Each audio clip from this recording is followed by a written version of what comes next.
Hello everyone, कैसे हैं आप लोग? Hope you all will be fine and safe. Today I have come with the first story of the book footprints without feet. This is for the students of class 10th. Student, first story of this book is A Triumph of Surgery.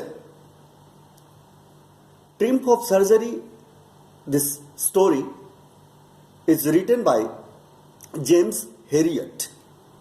Little I would like to tell you about the author James Herriot. In fact, he is a British author, British writer, and by occupation, in fact, he is a veterinary doctor. And along with that, he writes stories also. And because he is veterinary doctor, so most of his stories are based on animals. अलग अलग जानवरों से कैसे उनका मिलना होता है and what kind of experiences he gains, तो उन चीज़ों को वो लिखते हैं अपनी स्टोरी में. Here in this story,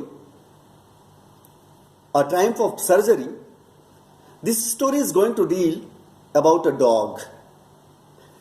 जैसे हम लोग देखते हैं कि घर में हम लोग कुत्ता पालते हैं, तो in the same way in this story Mrs Pumphrey is there and she is having her dog, and his name is Tricky.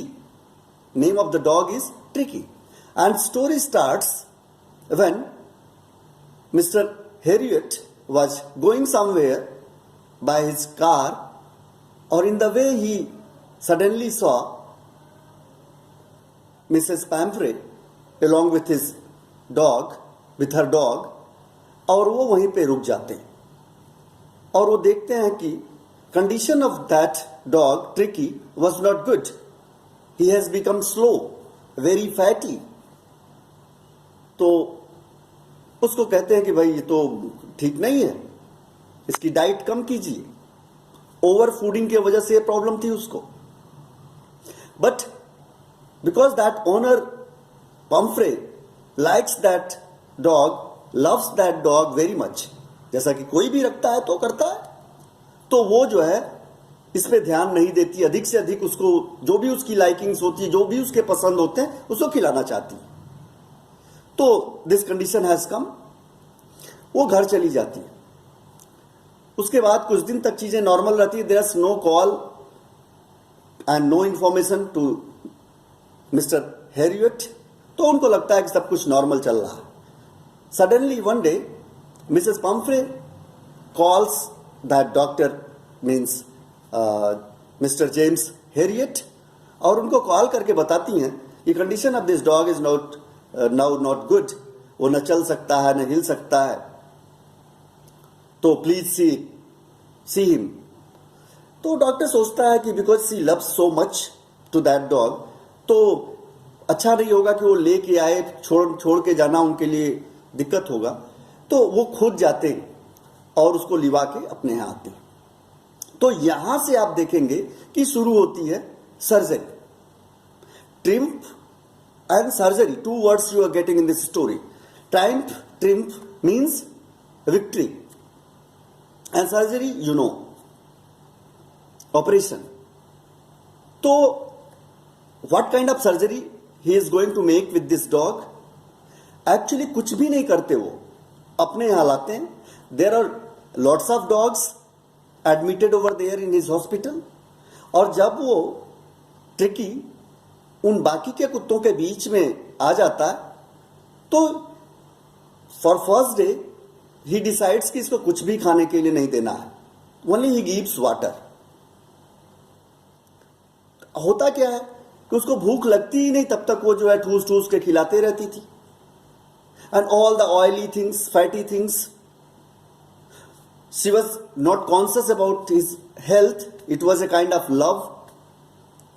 तो अब उसने डिसाइड किया, यहां डॉक्टर ने डिसाइड किया कि इसको कुछ भी नहीं देना खाने के लिए. तो एक दिन के बाद फिर उसको थोड़ा थोड़ा खाने के लिए देता है. अब वहां वो घर में अकेले रहता था. Whole of the care of that lady was given to her him only. पूरा जो है उसी को केयर मिलता था. यहाँ lots of dogs were there, तो he has become general. Bowls were there, लेकिन separate bowls have been given for each dog, लेकिन एवरीवन वाज वेटिंग, और बाकी दे वर ट्रेन्ड. तो ये भी जो है अपनी बारी की प्रतीक्षा करता, और इसको भी धीरे धीरे खाने की आदत पड़ती. बाकी के डॉग्स के साथ ये भी खेलने जाता. Now with the time he has become sportive. तेज हो गया है, अच्छा हो गया है, फुर्तीला हो गया है, खाने भी लगता है, दौड़ने भी लगता है, खेलता है खूब. बीच बीच में Mrs Pomfrey calls doctor Harriet और उनसे बात करती. वो बताते हैं कि अच्छा है, इंप्रूवमेंट हो रहा है उसमें. And convalescing is a word. इसका मतलब कि with medication he is improving day by day. और one day he calls Mrs Pumphrey और कहती हैं कि जो है आइए, आपका डॉग नाउ इज फिट और आप उसको ले जा सकती हैं. तो उसको आती हैं और उनको थैंक यू बोलती हैं और उनको लिवा के जाती हैं. देखते ही कुत्ता जो है वो जंप कर जाता है अपने मालिक को देखते हुए, और फिर वो कार में बैठा के लिवा के चली जाती. तो in this way you will see that ऐसा कुछ भी नहीं किया उसने, only he has given natural environment. तो समटाइम्स हम लोगों को या सबको, ऐसा सिर्फ डॉग के लिए नहीं, इंसान के लिए भी है, सबके लिए है, कि it very much depends on that particular environment where we are living. पता लगा कभी कभी होता है कुछ जगहों पे हम लोग चले जाते हैं तो पता लगा सुबह से शाम तक खाना और इस तरह की चीजें वहां हैं कि आदमी हेल्दी होके मोटा होके चला आता है. तो मोटा होना तो पहले जैसे बच्चे मोटे होते हैं तो लोग बड़ा खुश होते हैं कि चलिए he is becoming healthy, but fatty and healthy both are different. To be fatty doesn't mean that he is healthy. अगर कोई मोटा है तो इसका यह मतलब नहीं कि वो स्वस्थ है. मोटापा भी एक रोग हो जाता है with the passage of time, you will see. तो the same thing here reveals in this story. और फिर आप देखोगे कि जो है एक प्रॉपर केयर से वो कैसे ठीक हो जाता है. So students, theme of the story is that Mrs Pumphrey is there. She is having her dog Tricky, and he has become very, you can say that, lazy because of over dieting. And that doctor Harriet takes him, he gives naturopathy, proper environment, और वो ठीक हो जाता है. This is the story, और I hope that you will like this story और आपको समझ में आया होगा. Thank you for watching the video. Again we are meeting in the next video. Jai Hind, stay blessed.